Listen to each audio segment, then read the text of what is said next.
हाबाफारियानो जाहैबाय फैबाय थानाय जे 30 तारिखनि उफ्रा बिसायख'थि बे बिसायख'थिखौ नोजोर बोनानै आसामनि chief minister doctor Himanta Biswa शर्माजों लोगोसे गोबां मिनिस्टारफोर दंफायो आरो लोगोसेयैनो बिटिआरनि चिफ सेक्रेटारि बिथांजों लोगोसे जोंनि एमसिएलएफोर दंफायो आरो लोगोसे जोंनि मित्रजोट दोलोनि गोबां दैदेनगिरि बिथांमोन दंफायो आरो बे गोबां दैदेनगिरि बिथांमोननि लोगोसे लाफानो लानाय बे सुबुं गौमा हाबाफारियाव रोजा रोजा जोंनि रायजो राजा बिथांमोना योगदान होदों दिनै गाज्रि बोथोर अखा हादों थेवब्लाबो बेफोरखौ नेवसिनानै बिथांमोना ज' फैनानै जोंनि मित्रजोट दोलोखौ आरो लोगोसे आंखौ हेफाजाब होनो थाखाय आरो फैबाय थानाय समाव मतदान खालामनो थाखाय बिथांमोना फैदों दा बे गासैखौ नोजोर बोनानै दिनैनि तारिखआव आं बुंनो हायो जे जोंनि मित्रजोटनि आरो सासे बिजाथि हिसाबै फैबाय थानाय जे 30 तारिखआव बहा मोनसे बिसायख'थि जागोन आरो 2 तारिखआव जोंनि रिजाल्ट जागोन बे रिजाल्टनि सिगांनो दिनै गासैबो जोङो जेनाखि मोनसे परिबेस बेखौ नायनानै बुंनो हायो जे जोङो देरहाखाबाय फैबाय थानाय जे बिधानसभा बिसायख'थि बे बिसायख'थियावहाय सारजों बबेबा हान्जाया फेक्टर जागोन नामा दिनैनि तारिखआव आङो सासे मित्रजोटनि केन्डिडेट हिसाबै बुंनो नागिरो बेवहाय जिखिनि दोलोफ्रा कम्पिट खालायदों बे दोलोफ्रा जोंनि खाथियाव फैनो हानाय बेबायदि मोनसेबो दोलो गैया होननानै सानो आरो नोंथांमोनानो नुखाबाय सारा बे गसाइगाव ओनसोलाव एबा 28 नम्बर समस्तियाव जेसेबां रायजो राजा दं टटाल भटनि 80% भट लानानै आं हिउज मार्जिनाव देरहाना थांगोन आरो बेखौ दिनैनो आङो रोखा नोंथांमोननो फोरमायबाय रायजो राजाफोरनि सिगां रायजो राजाफोरनि अननाय रायजो राजाफोरनि अनसायनायखौ लानानै आं गोबां भटआव देरहागोन फैबाय थानाय समाव आङो 28 नम्बर समस्ति सिङाव थानाय रायजो राजा मानगोनां बिथांमोननिसिम बेखौनो आं फोरमायनो सानदों जे बिथांमोना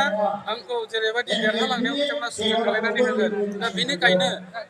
आङो फैबाय थानाय समाव रायजो राजाफोरनि थाखाय गाहाम हाबा मावनो थाखाय ओंखारगोन रायजो राजाफ्रा जेबो जिंगासिनाङा खालिबोल' बिथांमोना जेरैबायदि आंनो भट होनानै गोबां खस्थ' खालामनानै देरहाहोदों जास्ट बिथांमोना आंखौ हेफाजाब खालामनांगौ खामानि दामानि मावनो थाखाय जोंनि बे समस्तियाव गोबां माखासे मावनो हायै खामानि दं थांनाय गोबां बोसोराव जेरैबायदि मावनांगौ दङमोन मावख'नो हायाखै जेराव मोनसे उनाव मोनसे आसाम सरकार आरो जोंनि बिटिसि सरकारनि हेल्प लानानै आरो बिथांमोननो बुंथिनानै बिथांमोनखौ नोजोर बोनानै गोबां खामानिखौ आं मावनो हागोन आंहा फोथायनाय दं मानो होननानै बुङोब्ला जोंनि मानगोनां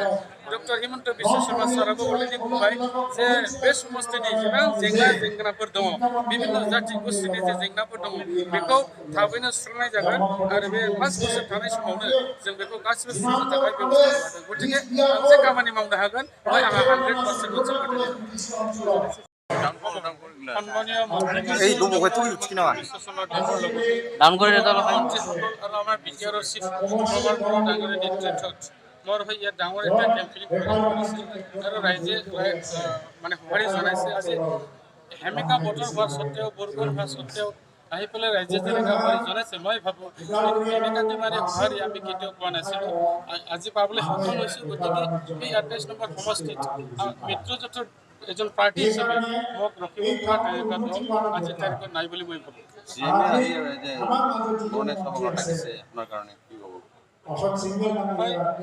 ভাল লক্ষণ বুলি ক'ব লাগিব যোৱাকালি আমাৰ সন্মানীয় CM মহোদয়ে মৰ্ণিং ট্ৰাষ্টে থাকি পেলাই আমাৰ 28 নম্বৰ গোসাইগাঁও সমষ্টিৰ অন্তৰ্গত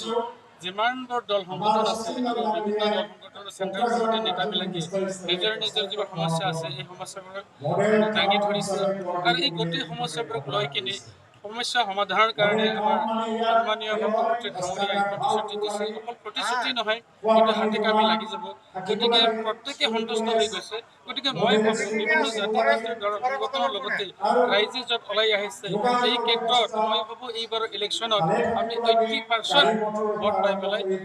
মানে সহজতে জিকিম এটা BPF কংগ্ৰেছ UDF কেণ্ডিডেট আছে আজি তাৰিখত আপোনালোকে নিশ্চয় জানে এটা সময়ত যি মহাজোঁট আছিলে আজি মহাভ্ৰমণ হৈ গ'ল